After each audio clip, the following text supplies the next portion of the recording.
Bonjour à tous, aujourd'hui un épisode très spécial puisque nous allons présenter les différents jeux qui ont été nominés à l'As d'Or 2021. Pour ceux qui ne connaissent pas, l'As d'Or c'est un prix ludique décerné à Cannes depuis 1988. L'As d'Or a pour but de récompenser les meilleurs jeux édités depuis l'année dernière.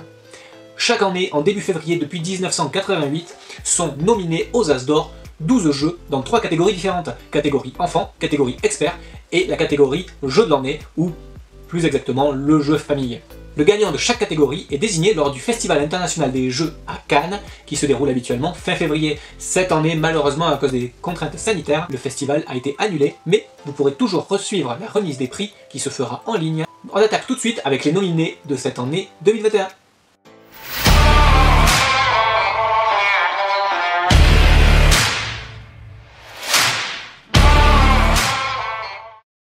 Bienvenue sur Jeux Expresso, la chaîne vous proposant du contenu ludique dans des formats courts et rapides, et cela pour tous les types de joueurs. N'oubliez pas de vous abonner car je publie des vidéos toutes les semaines. Allez, c'est parti, on attaque tout de suite avec les nominés de l'As d'Or. Alors attention, je n'ai pas testé tous les jeux, je ne les ai pas tous, et je n'ai donc pas pu tous les tester. On attaque tout de suite l'As d'Or avec la catégorie enfant. Tout d'abord, nous retrouvons Détective Charlie. Les enfants à partir de 7 ans pourront coopérer afin de résoudre ensemble l'enquête qui leur est proposée. Tour à tour, vous devrez déplacer votre petit détective afin d'interroger les témoins, recouper les informations et trouver ce qui cloche afin de trouver qui est le coupable. Dans cette sélection également, nous retrouvons Dragomino, qui est la version allégée de King Domino. King Domino étant déjà un best-seller. Pour les adultes, Dragomino permettra aux enfants d'être beaucoup plus accessibles. Passons maintenant à Kraken Attack, encore un jeu coopératif pour les enfants et leurs parents. Tout le monde devra coopérer et œuvrer ensemble pour défendre notre bateau pirate contre le vilain Kraken qui essaye de nous couler. Le jeu est particulièrement joli et aura vraiment des superbes pièces 3D. Le dernier jeu de cette sélection enfant est la Maison des Souris. La Maison des Souris est un jeu d'observation et de mémoire. Au début de la partie, on va lâcher des jetons dans la Maison des Souris. Ces jetons représentent des chaussettes, des jouets, ainsi de suite. Sauf que nous ne savons pas où ces objets vont tomber. Ils vont tomber dans la pièce rouge, dans la pièce verte, ou peut-être est-ce dans la bleue. Le but du jeu est de regarder parmi le trou de la serrure de la maison afin d'essayer d'analyser quels objets sont où. Est-ce que les chaussettes sont dans la pièce verte? Quels sont les nombres d'objets dans la pièce rouge? Et ainsi de suite. Les joueurs devront coopérer et devront mémoriser où sont chaque objet et dans quelle pièce. Le jeu est très sympathique puisque nous nous retrouvons à zioter parmi de petites trous de serrure le contenu de cette maison. C'est un jeu qui est jouable à partir de 5 ans. Passons maintenant à la catégorie jeu de l'année ou jeu famille, avec Caro Combo. Dans Caro Combo, vous retrouverez le jeu assez connu du président ou du trou de pour ceux qui connaissent.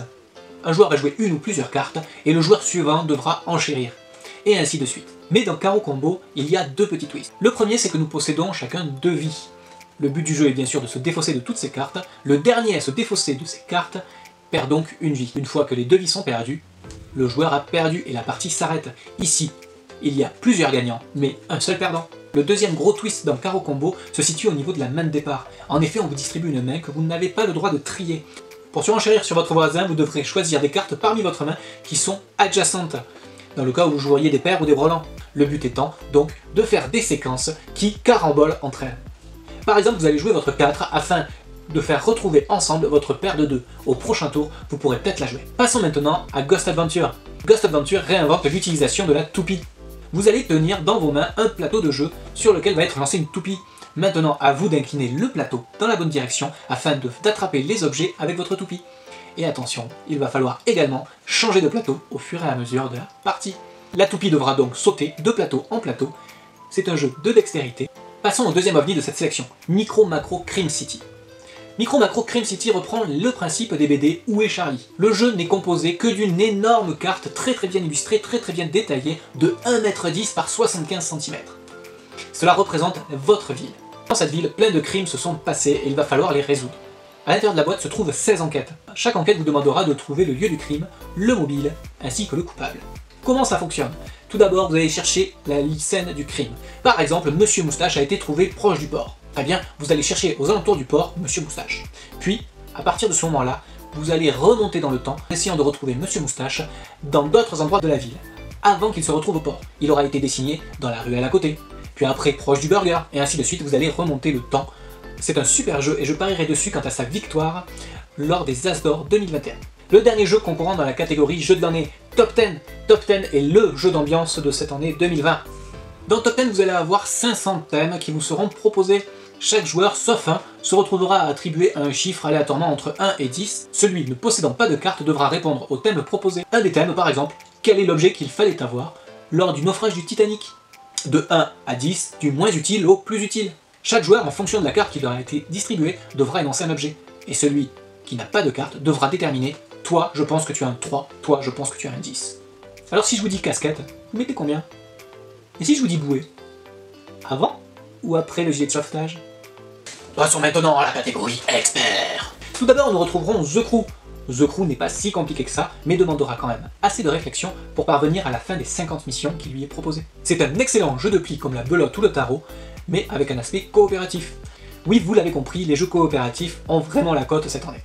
The Crew ayant une mécanique de jeu de pli classique, nous devrons tout de même réaliser des objectifs de façon coordonnée.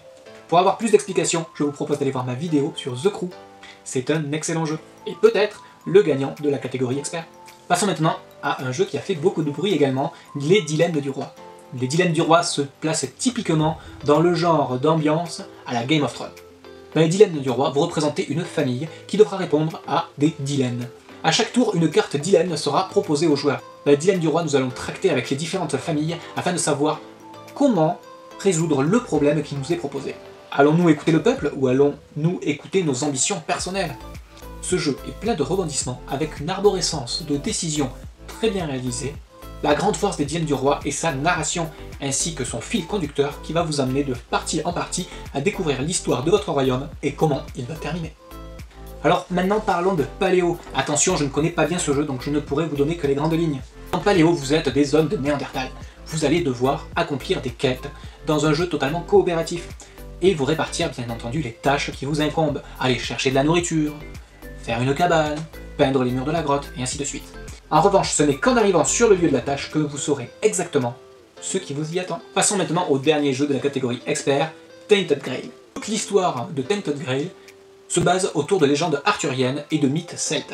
C'est un jeu entièrement coopératif avec une forte narration. Nous apprécierons également que dans Tainted Grail, il y a un embranchement de conséquences. Si vous avez choisi de faire une action, cela peut avoir des impacts sur le long terme et donc sur les parties suivantes. Un super jeu narratif pour ceux qui souhaitent vraiment se raconter des histoires.